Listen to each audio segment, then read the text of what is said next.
You are now listening to Carlie's Couch. I'm Carlie. And I'm Lex. In this podcast, we discuss a wide array of topics about life and how to live your best life. Whatever that looks like for you.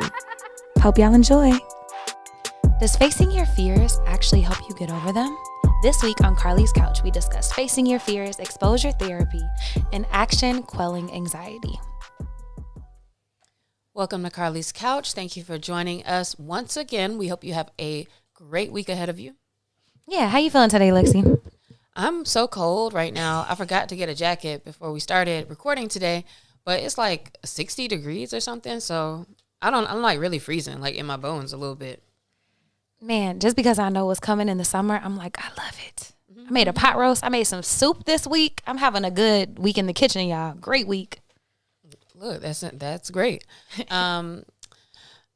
I think that it's supposed to also get really hot coming up soon, so that will be nice. And just a time for, people having more like break time in the spring and getting outside and all that. At least for us in LA, it should have been a little warmer, but I appreciate when it goes up and down. Yeah, I like having the different days. I was like, man, Batman would have loved the weather the other day out here. It was all hazy and all this. Not like our consistent sunny, but he would have liked that day. Gotham would have been going up. And speaking of Gotham, that's a good segue into the craziness in the streets. Gosh, Gotham could never catch a break. I actually was looking for Batman Begins the other day. I forgot where I found it. I had to like get into somebody's Max or something to get to it.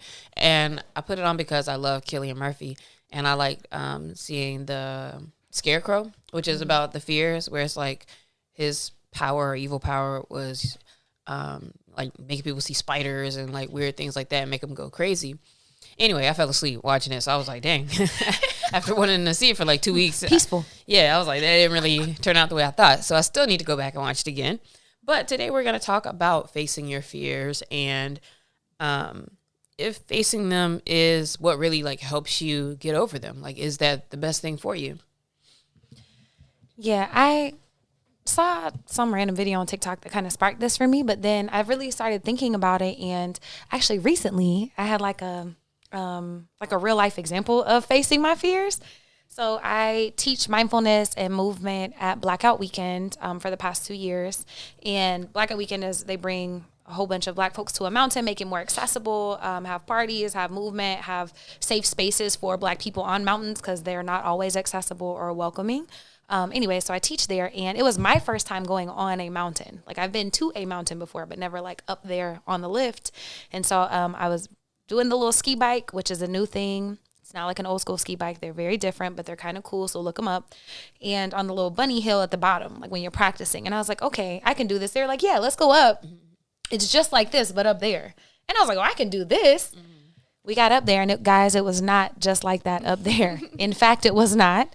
The California side of South Lake Tahoe actually doesn't have bunny slopes. They just have a green, which is above a bunny slope, apparently. I don't know anything about this, but I look at that hill, and the one down was this. The one up there was like that. And I was terrified. Like, body sees that. I was like, oh, no.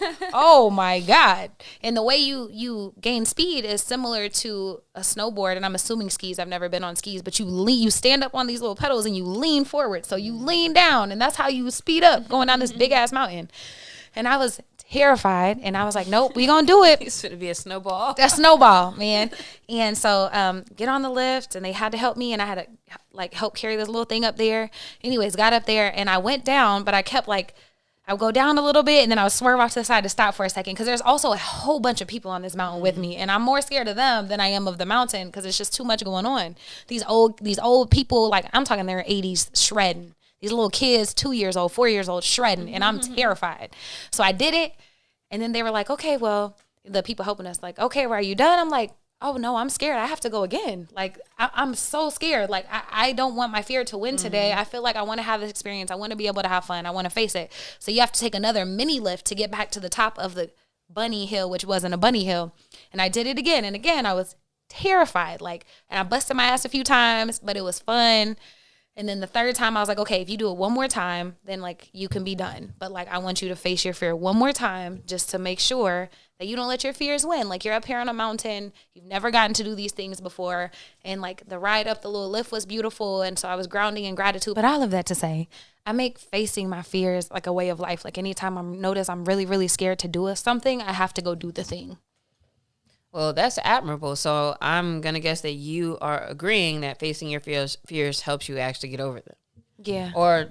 Or did it just help you to tolerate it and just make you feel like a stronger person for being able to deal with it? I guess that's the question that we're going to end up asking today. But let's talk about exposure, what that means. Exposing yourself to your fears. There's an actual form of therapy called exposure therapy.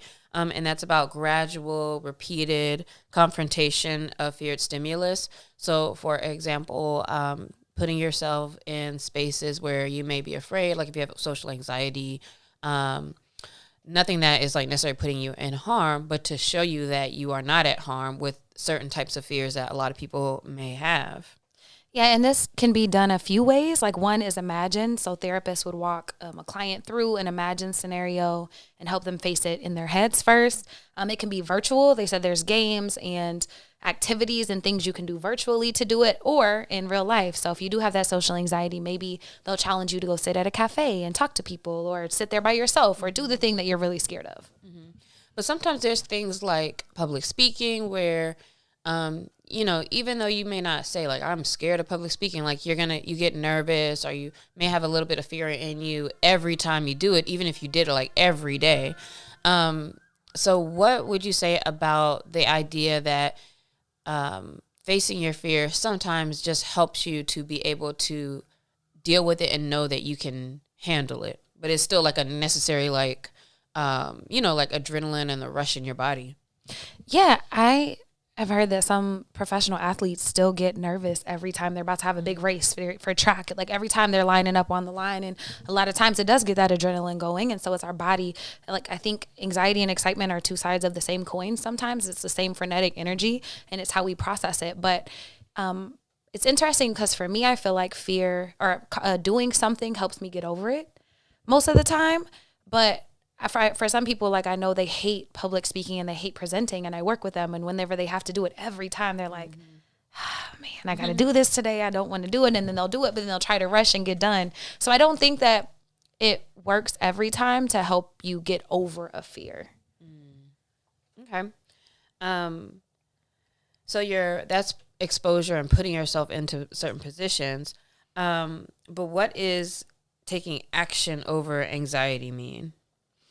Yeah, I was thinking about this idea. This was my first thought for the episode about action quelling anxiety. Like, if I'm feeling anxious about something, that's that frenetic energy I was talking about. It's very high. You might feel your heart beat. You might be sweating a little bit, sweaty palms, might be nervous, might be pacing. And action is giving that energy somewhere to go. And so, for example, if I'm so nervous about launching, let's say I designed a line of t-shirts or something, and I'm so nervous about launching, and I'm just scared, and finally I just press launch. And so it's just the repurposing of all of that energy into something.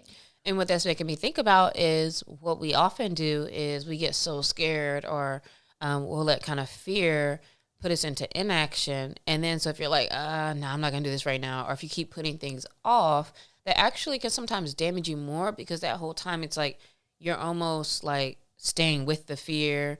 You're still putting yourself and your body through those feelings. And it's like now you're starting to feel bad and feel shameful, like you haven't done the thing.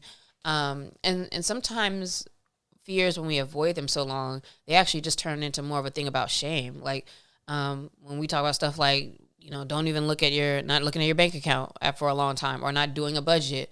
It's like you're kind of avoiding seeing what's real.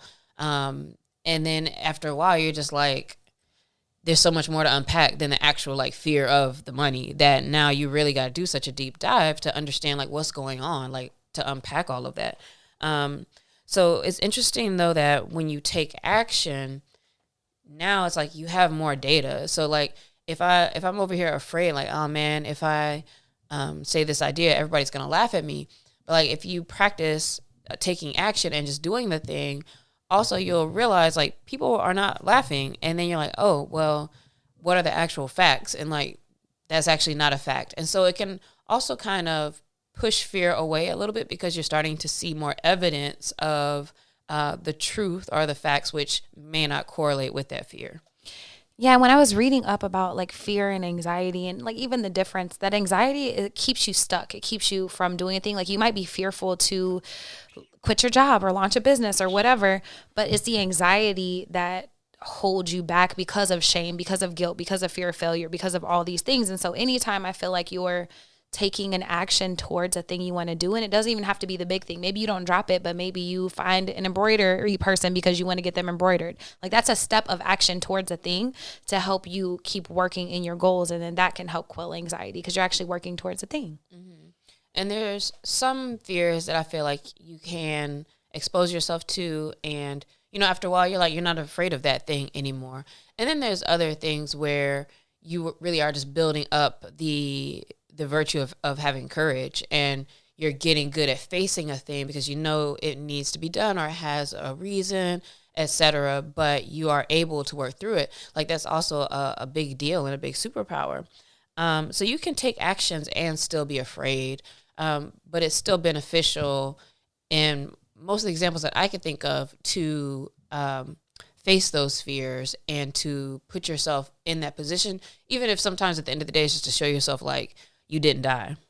It makes me think about the meme that's like, are you going to cry? Or are you going to boss up? And it's like, first of all, I'm going to do both. And so for me, it's like, first of all, I'm going to be scared, but I'm still going to do the thing. But like, I might be fearful about it. But I think that's the beautiful part is that courage. And I like the word courage to show up and do something, even though you're still you're scared, even though you could get rejected, even though people could laugh at you, even though you could lose the race, whatever the thing is, you're still willing to show up for yourself and go for it. And I think that's always commendable.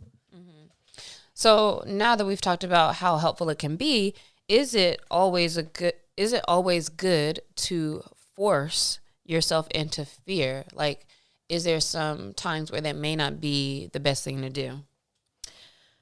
I think fears can be rooted in very real traumatic things and also just in our brain and very like hodgepodge, doesn't really matter things. But I think for the stuff that's more deeply rooted, it can be traumatizing, re-traumatizing to face them or try exposure therapy or do something, especially for those deeper down fears or those things that have kind of maybe shattered part of your life or really hurt you. That might be something that exposure therapy might not be best for. Mm-hmm.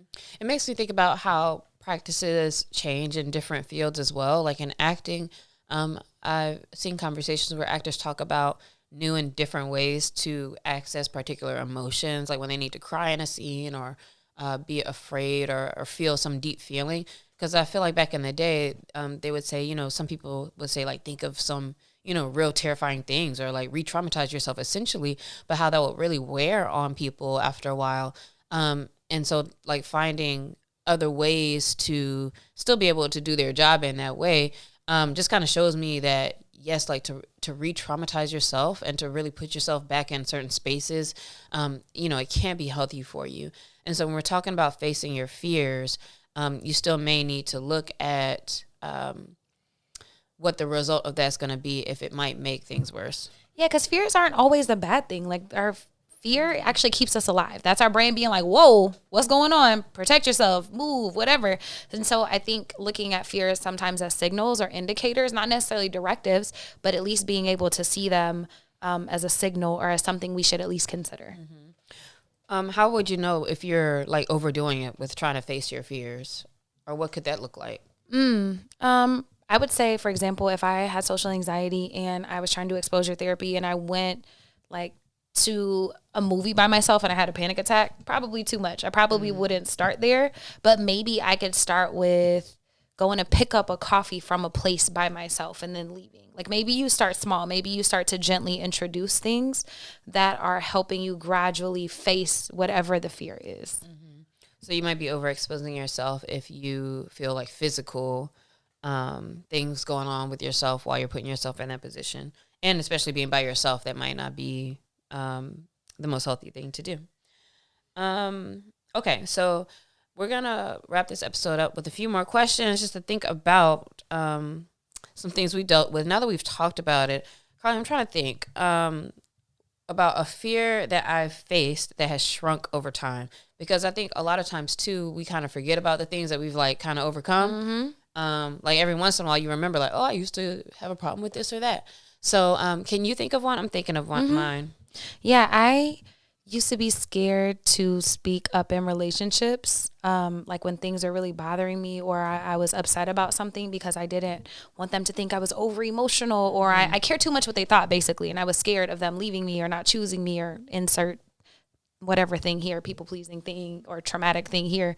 But now I don't do that. And it feels really nice to know like I'm willing to speak up regardless of however the conversation goes.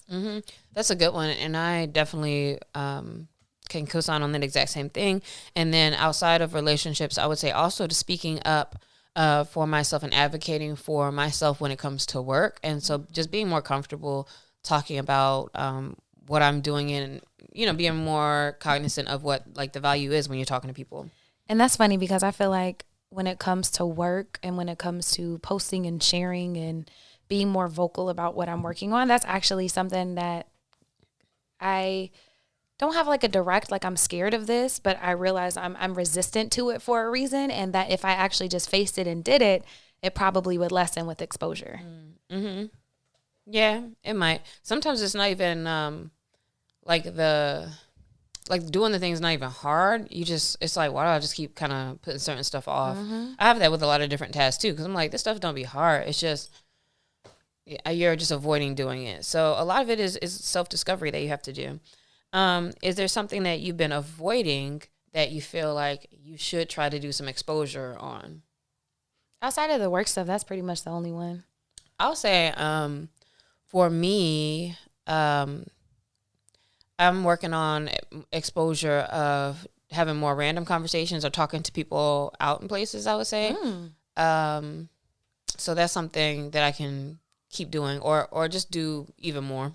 And I saw one when I was researching for this exposure therapy, and it's rejection therapy. So for people who are so scared of rejection, like this person's therapist, and I don't know if they made that up or not, but like told them to like go ask for things that you know you're probably going to get rejected on. So like go to the coffee shop and ask them, can you do your own latte art?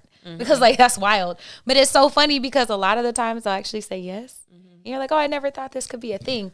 But practicing being okay with rejection and people saying no to you. Yeah, I was about to say the benefit is like people saying no, and then you realize like it's not that deep. But did you die? Or people laugh or whatever. Yeah, I think that's an interesting thing for people to do in general is just start asking different types of questions and see what happens. Do you have any fears that you've just accepted that you're not necessarily trying to fix? Like I said, I kind of have a practice where if I'm scared of something, I make myself do it.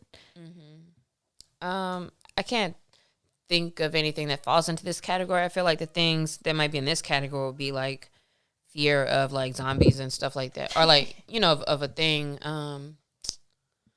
But I can't think of anything like crippling, and anything that has to do with like life mindset type stuff, then, you know, I'm going to be interested in like growing with that and figuring that out. So, maybe not. There's probably something. Yeah. I want y'all to take some time this week to notice fear in your life and where it comes up. And then remembering that facing fears can help you build confidence. And so thinking through what can you expose yourself to this week? What can you push yourself on? What can you be more honest with yourself about? And knowing that even if you do choose to do exposure therapy, to not overwhelm yourself, to not jump right in and do all of that, but to gently start to move with intention, safety, and compassion for yourself.